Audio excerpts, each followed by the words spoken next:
Amma ba'd. Conférence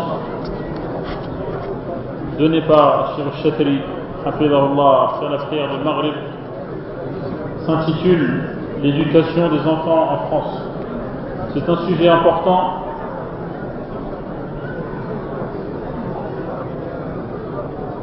car le devenir de nos enfants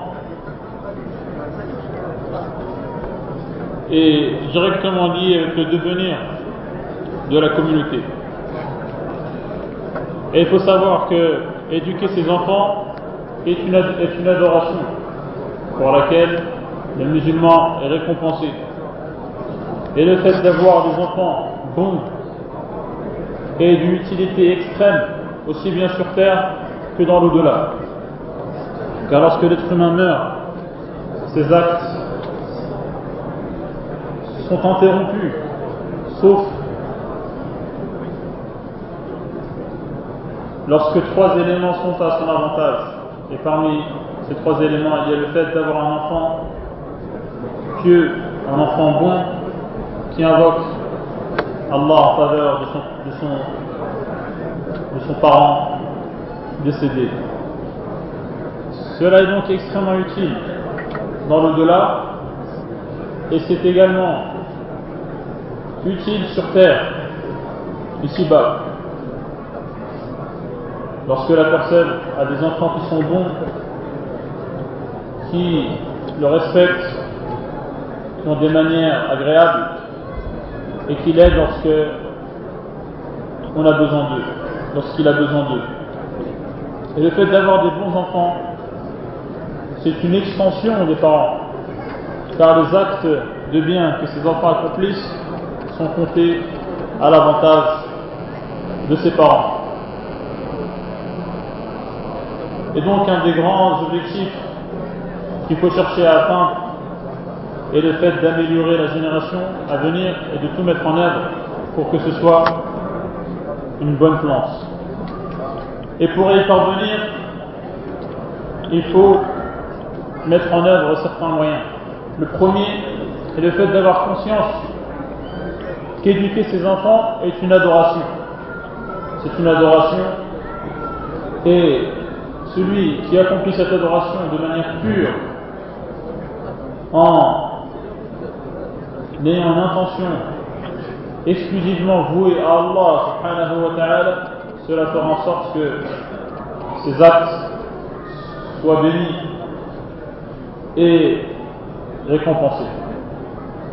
Lorsque la personne fait ses courses pour son foyer, ou lorsqu'il discute et s'entretient avec sa femme et ses enfants, qu'il garde toujours à l'esprit l'intention d'obéir à Allah en faisant cela. Et la cause des problèmes, c'est le manque de pureté, c'est le fait d'avoir une intention qui n'a pas été exclusivement vouée à Allah. Le deuxième élément, c'est le fait de s'armer de patience. De s'armer de patience face aux désagréments qui peuvent survenir de la part des enfants. Avant, les enfants aidaient leurs parents dès le plus jeune âge, leur confier des tâches.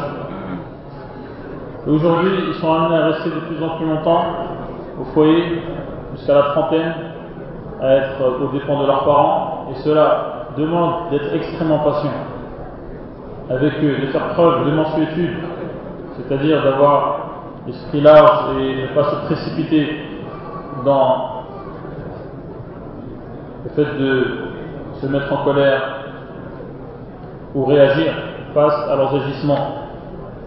C'est savoir également camoufler leurs erreurs et ne pas les dévoiler, ne pas dévoiler leurs défauts, garder leurs secrets, le secret des enfants. C'est-à-dire que lorsque ton enfant fait une erreur, corrige cette erreur, et puis ensuite fait semblant d'avoir oublié, comme si cela n'avait jamais eu lieu. Car celui qui camoufle et qui garde au secret les erreurs d'un musulman, Allah fera de même pour ses propres erreurs, ici-bas et dans l'au-delà. C'est-à-dire donc qu'on ne racontera pas les bêtises des enfants, ou alors on n'insultera pas nos enfants en leur rappelant les bêtises qu'ils ont commises, par exemple.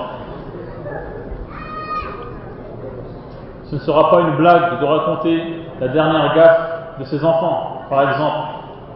Il faut donc savoir pardonner, comme on veut également nous-mêmes être pardonnés. Car les péchés que nous commettons nécessitent ou appellent, ou sont plutôt les causes d'une punition. Et le fait de pardonner à autrui en commençant par ses enfants est un moyen pour voir cette punition allégée. Un autre moyen pour éduquer comme il se doit à nos enfants est de varier les activités de bien, c'est-à-dire leur ouvrir les portes qui mènent vers le bien, afin donc qu'ils puissent faire leur choix. Car dans la religion, on se rend compte qu'il y a des adorations variées, pour que chacun donc puisse trouver ce qui lui convient dans les différents domaines. Dans la prière, certains dans le domaine de l'entraide sociale, etc., etc. Et lorsque donc on ouvre les différentes portes, des différentes manières d'accomplir le bien, on élargit l'horizon de nos enfants, ce qui est dans leur intérêt. Sinon, ils choisiront d'autres voies qui sont celles du mal. Un autre moyen est de faire ressentir à ces enfants qu'ils ont une influence dans le bon sens, qui servent d'exemple à autrui, c'est-à-dire leur donner le sens de la responsabilité, leur confier des tâches pour les faire participer dans le constructif, bénéfique. C'est-à-dire accompagner, par exemple, ces enfants dans les bons endroits, tels que les mosquées, rendre visite à la famille, assister aux cours religieux, et donc également les orienter et les inciter et leur prodiguer des conseils dont ils ont besoin. Éduquer ses enfants, cela signifie ne pas être injuste envers eux, car lorsque tu es injuste envers ton enfant, tu attises, tu es la cause pour laquelle le diable va chercher à attiser la haine de ton enfant envers toi, si bien qu'il n'acceptera plus rien qui vienne de ta part. C'est éviter également le favoritisme. Cela est interdit par la religion, comme le prophète sallallahu alayhi wa sallam a dit aux compagnons: tu souhaites que la bienfaisance vienne de tous tes enfants de part égale, également tu dois leur donner de manière équitable et à part égale. Et c'est une cause donc négative qui va aboutir à ce qui n'est pas souhaitable. Il faut également habituer ses enfants à se repentir, à revenir vers Allah dès qu'ils ont commis un péché, les habituer à voir le bien, à baigner dans un cadre encourageant au règne l'obéissance à Allah subhanahu wa ta'ala, le fait de voir des gens prier à la maison, le fait que les paroles et les discussions qu'il entend à la maison sont des discussions où règnent les paroles agréables, qu'il entend le Coran récité, et ainsi de suite. Pour pouvoir éduquer correctement ses enfants, il faut également chercher à gagner sa vie, à ce que son gagne-pain soit licite. Et cela a une influence. Le fait que l'argent qui est gagné provienne d'une source licite. Et le prophète sallallahu alayhi wa sallam informe que tout corps qui se nourrit à partir de l'illicite, de l'haram, eh bien ce qu'il y a de plus proche de ce corps, c'est l'enfer, c'est le feu. Et cet argent qui est gagné, il doit être dépensé, pour ce qui concerne les enfants, de manière qui est une manière du juste milieu. c'est-à-dire ni tomber dans l'avarice, fait d'être avare, car la religion nous ordonne de subvenir aux besoins de notre famille. Mais cela ne doit pas tomber dans l'excès au point de donner à ses enfants du superflu et des éléments dont ils n'ont pas besoin, car cela les pousse à dépasser les limites. Et bien entendu, il n'y a pas de mal à donner par exemple de l'argent à ses enfants pour qu'eux-mêmes donnent cet argent en aumône. Dire à son enfant par exemple, tiens, cette somme d'argent, elle va la donner à la mosquée pour pouvoir subvenir aux différents besoins de la mosquée. Habituer ses enfants, c'est également les habituer à respecter les droits d'autrui, leur apprendre de manière précise quels sont les droits d'Allah subhanahu wa ta'ala, quels sont les droits des parents, quels sont les droits des voisins, quels sont les droits de la société.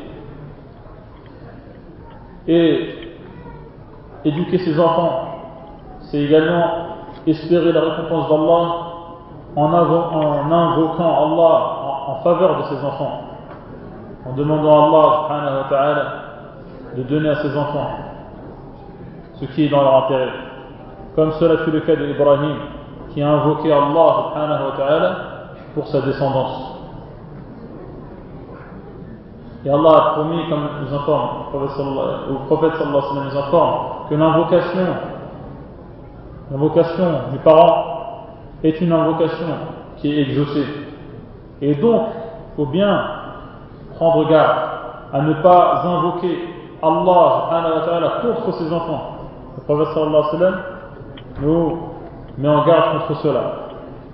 Et il nous dit qu'il se peut bien que cette invocation concorde avec un moment où les invocations sont exaucées, si bien que cela se réalise. C'est-à-dire l'invocation qui est contre l'enfant. Même s'ils ont commis des erreurs à notre égard, le pire de ce qu'on peut dire, c'est de demander à Allah de nous préserver du mal de cet enfant, mais ne surtout pas invoquer Allah contre lui. Éduquer ses enfants, c'est également appliquer les formules de protection. Les formules de protection, al-adhkar, qui permettent de préserver l'enfant contre les maux, les différents maux, notamment ceux des diables. Le prophète sallallahu alayhi wa sallam faisait cela.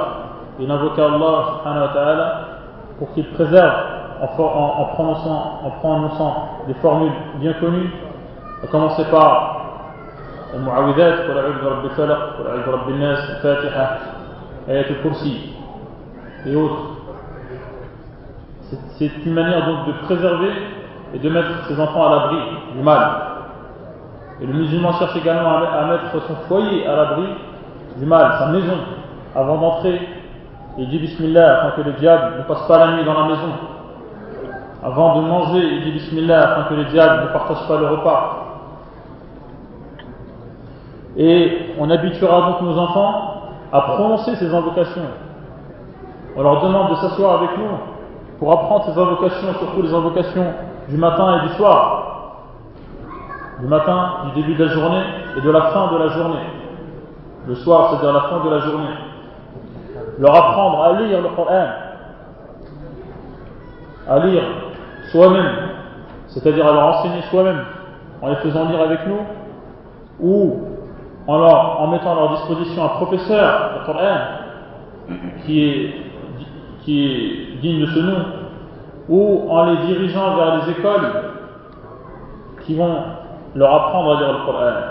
Et il faut bien savoir que le Coran a un impact extraordinaire sur les cœurs. Il adoucit les cœurs, il éduque et inculque à ceux qui le lisent de bonnes manières, et leur apprend les différentes lois relatives à la religion. On apprendra à nos enfants des bonnes manières, comment se comporter, comment être bien élevé, c'est-à-dire comment manger, quelles sont les règles à respecter lorsque on mange, les règles que la religion nous a apprises, comment s'habiller, comment voyager, comment dormir, et cela porte ses fruits. c'est également leur proposer des exemples, des exemples auxquels ils vont s'identifier et qui vont chercher à imiter et à suivre. On ne peut pas laisser passer les exemples proposés à la télévision, sont des exemples à ne pas suivre et rester les bras croisés. Non, nous devons nous-mêmes leur proposer des exemples qui vont chercher à imiter dans la biographie du prophète sallallahu alayhi wa sallam, la biographie des compagnons, la biographie de ceux qui ont suivi les compagnons, celle des savants. Et en lisant la biographie, combien de personnes, en lisant la biographie d'un seul homme, ont été touchées d'une manière extrêmement bouleversante. En lisant par exemple la biographie de l'imam Ahmed, qui à lui seul a été la cause grâce à laquelle Allah subhanahu wa ta'ala a préservé la croyance et le dogme des musulmans. Ou encore Abu Bakr, qui, après la mort du prophète sallallahu alayhi wa sallam, a tenu bon à un moment où il y avait une instabilité extraordinaire, où les gens se sont dispersés à Médine, où autour de Médine, des tribus arabes ont apostasié et ont renié l'islam, et encore plus loin, les forces présentes à l'époque, les empires présents à l'époque, manigancés contre l'islam et ont même financé certaines tribus contre les musulmans. Donc, la situation était critique. Et Abu Bakr a tenu bon. Et grâce à lui, Allah subhanahu wa ta'ala a préservé sa religion.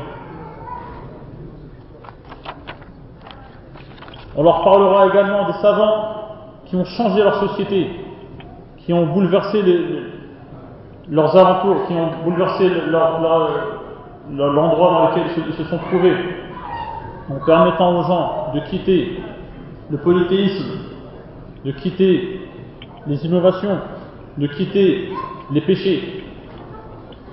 Éduquer ses enfants, c'est également mettre à leur disposition une bibliothèque à la maison.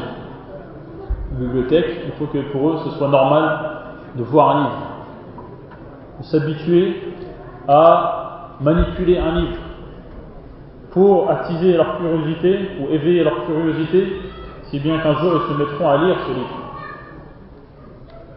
même si les livres ne sont pas nombreux. C'est également faire en sorte qu'ils prennent eux-mêmes les décisions les concernant. Faire en sorte qu'eux-mêmes décident d'aller à la mosquée, par exemple. Et c'est les habituer à ce qu'ils n'entendent que de belles paroles. Et qu'ils ne voient que le meilleur des comportements, que les plus belles des manières chez eux. C'est-à-dire donc faire attention lorsqu'on est en présence de nos enfants à ce qu'on va dire, à ce qu'on va faire, contrairement à ce que font certaines personnes qui, lorsqu'ils sont en présence d'autrui, ils font attention à leur manière, à leur attitude. Mais lorsqu'ils rentrent chez eux, il y a du laisser-aller devant leurs enfants. On doit donc faire attention à ce qu'on fait devant nos enfants encore plus qu'avec autrui. Éduquer ses enfants, c'est veiller à nettoyer leur cœur. Nettoyer leur cœur de tout défaut, de tout ce qui est néfaste. Et de parer ce cœur et de l'animer de tout ce qui est bénéfique, de toutes choses bonnes. Notamment, faire en sorte que les deux adorations relatives au cœur, que sont la peur et l'espoir, la peur et l'espoir, qui sont des adorations du cœur, les parents doivent faire en sorte que les enfants n'aient peur que d'Allah et n'aient l'espoir qui se dirige que vers Allah subhanahu wa ta'ala, en leur inculquant que tout ce qui se passe dans l'univers, dépend d'Allah subhanahu wa ta'ala. Et lorsque le cœur est en bonne santé de cette manière, ensuite les résultats sont extraordinaires.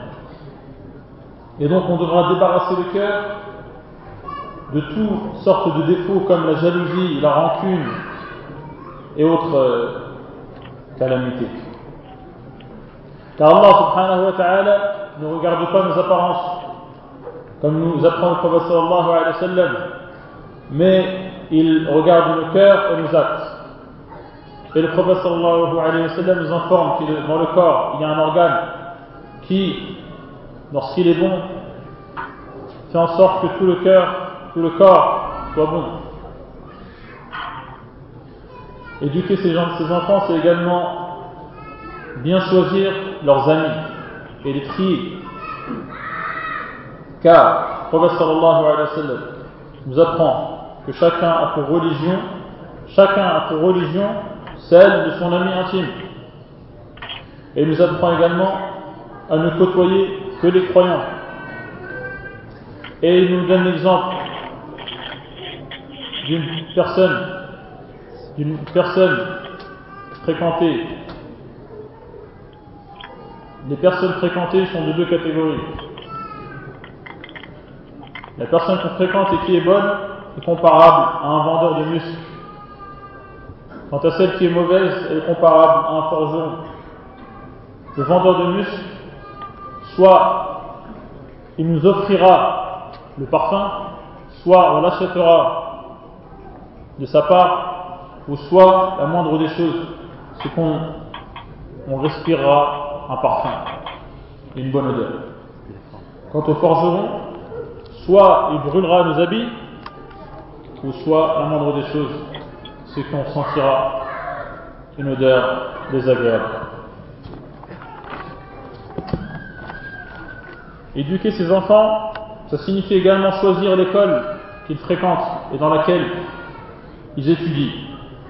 Et l'école a un impact extraordinaire et bien plus grand que ton propre impact sur tes enfants.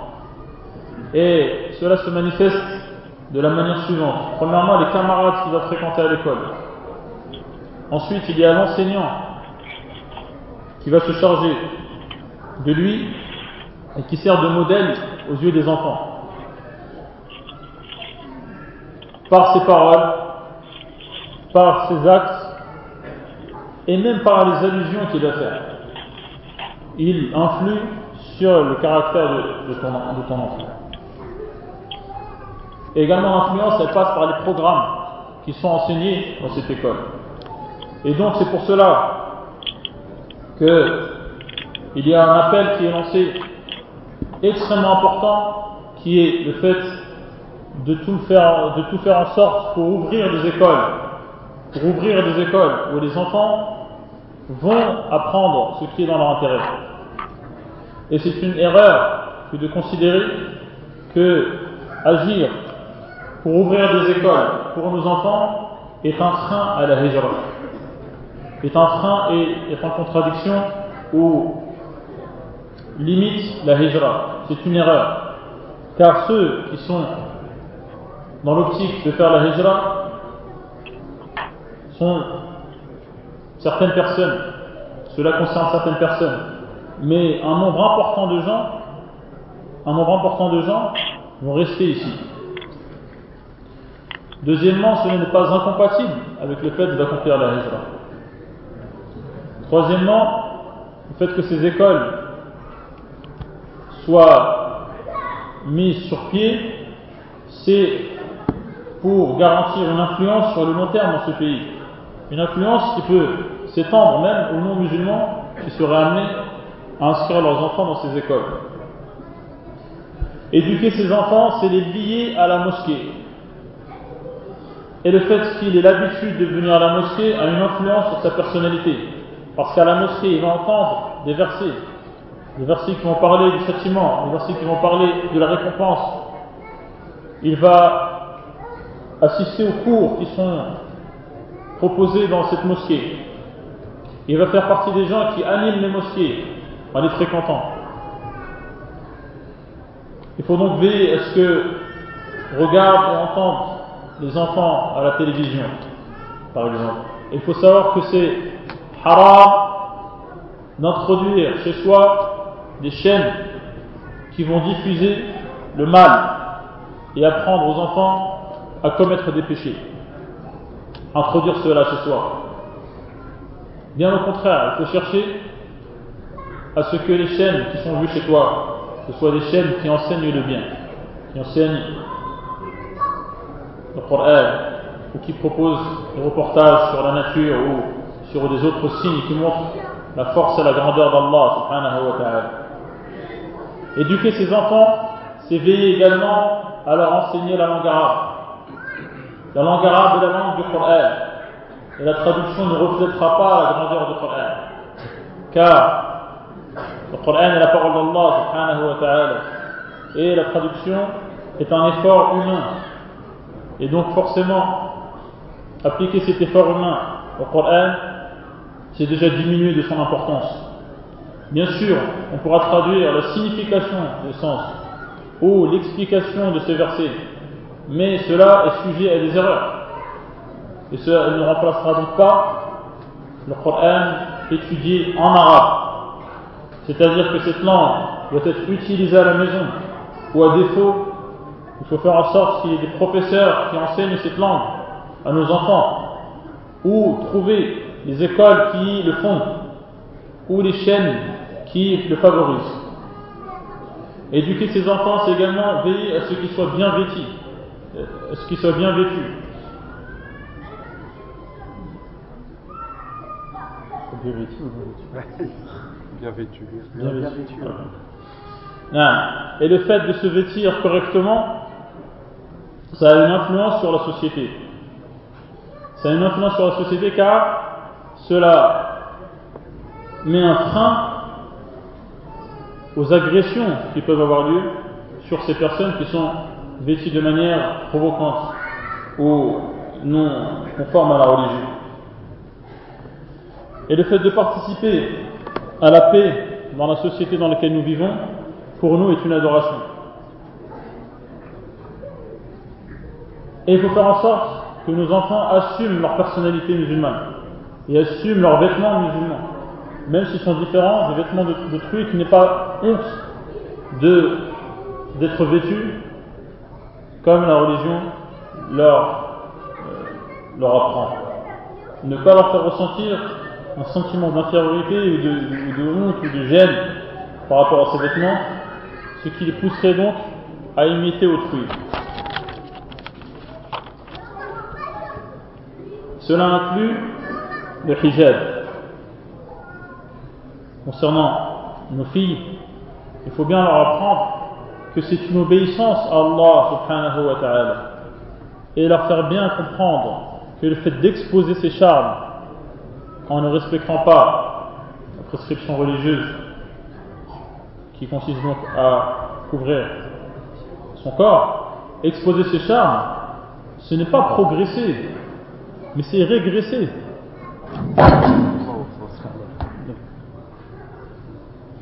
Exposer ses charmes, ça ne date pas de la veille. Déjà, Allah subhanahu wa ta'ala demande de ne pas exposer ses charmes comme on le faisait à l'époque de la première ignorance. C'est-à-dire que cela avait lieu même avant l'islam, le fait d'exposer ses charmes. Et il faut savoir qu'avant l'islam, le tabarruj, le fait donc de ne pas se vêtir, est arrivé à un point où certaines femmes n'avaient pas un fil sur le corps. Et cela avait lieu à proximité de la Kaaba. Lorsque l'une d'entre elles demanda un vêtement de la part de ceux qui habitaient dans la région, et qu'elle ne l'obtenait pas, elle tournait autour de la Kaaba toute nue. Et celle qui avait le plus honte, c'est celle qui cachait son sexe avec sa main. Et certaines prononçaient des vers de poésie à ce sujet. Si une partie en apparaît, ou s'il apparaît complètement, en parlant de ce qu'elle cachait, mais ce qui en apparaît, je ne l'autorise à personne. Donc ce n'est pas quelque chose de nouveau, de chercher à valoriser son corps. Et il faut bien lire le début de Surat Al-A'raf. Le début de Surat Al-A'raf, où Allah subhanahu wa ta'ala nous parle de l'histoire d'Iblis, qui a tout fait pour dévêtir nos parents, Adam et Hawa. Et ça a été donc, à cause de cela, à cause du péché qu'ils ont commis, ils ont été dévêtis, ils ont perdu leurs vêtements et ils sont sortis du paradis. Et ensuite Allah subhanahu wa ta'ala parle des gens qui font des péchés, parmi lesquels le fait de se dévêtir. Et ils disent, pour se justifier, que leurs parents en faisaient de même. Et ensuite Allah subhanahu wa ta'ala, un peu plus loin, il demande aux croyants de s'embellir et donc de se vêtir et de s'embellir par cela pour aller prier. Il y a donc il y a donc matière à réflexion. Et il ne faut pas attendre que notre fille atteigne la vingtaine sans jamais lui avoir parlé du sujet pour ensuite la forcer. C'est bien sûr le fait de lui parler à ce moment-là peut porter ses fruits, mais les fruits les plus conséquents et les résultats les plus efficaces ont lieu lorsqu'on parle à notre fille dès le plus jeune âge. Et le rôle de la mère est capital. Il est incontournable, car la mère aura plus d'influence que son père. C'est pour cela que le musulman choisit son conjoint. Et le prophète sallallahu alayhi wa sallam incite à se marier avec les femmes qui respectent la religion, et également à marier nos filles aux hommes dont on agrée la religion et le comportement. Et donc chacun des deux, avant de se marier, doit avoir ce critère en tête, ce critère qui est le respect de la religion. Et finalement, pour éduquer ses enfants, il faut veiller à la stabilité de notre foyer. Même s'il arrive que ce foyer soit traversé par des conflits, il faut chercher au plus vite à se réconcilier et à considérer qu'on se rapproche d'Allah en faisant cela. Sinon, si les enfants grandissent dans un foyer qui est turbulent et instable, ce ne sera pas dans leur intérêt. Si un musulman voit que son frère il manque à ses engagements vis-à-vis de sa femme, qui ne respecte pas ce que la religion lui demande de faire vis-à-vis de sa femme, il doit se rapprocher d'Allah subhanahu wa ta'ala en allant vers ce frère, en lui prodiguant des conseils et en lui rappelant quels sont ses devoirs. Et également, lorsqu'une femme voit que sa sœur manque à ses devoirs vis-à-vis de son mari, qui ne s'occupe pas de son foyer, elle doit se rapprocher d'Allah subhanahu wa ta'ala en rappelant cette sœur à l'ordre. Wallahu a'lam.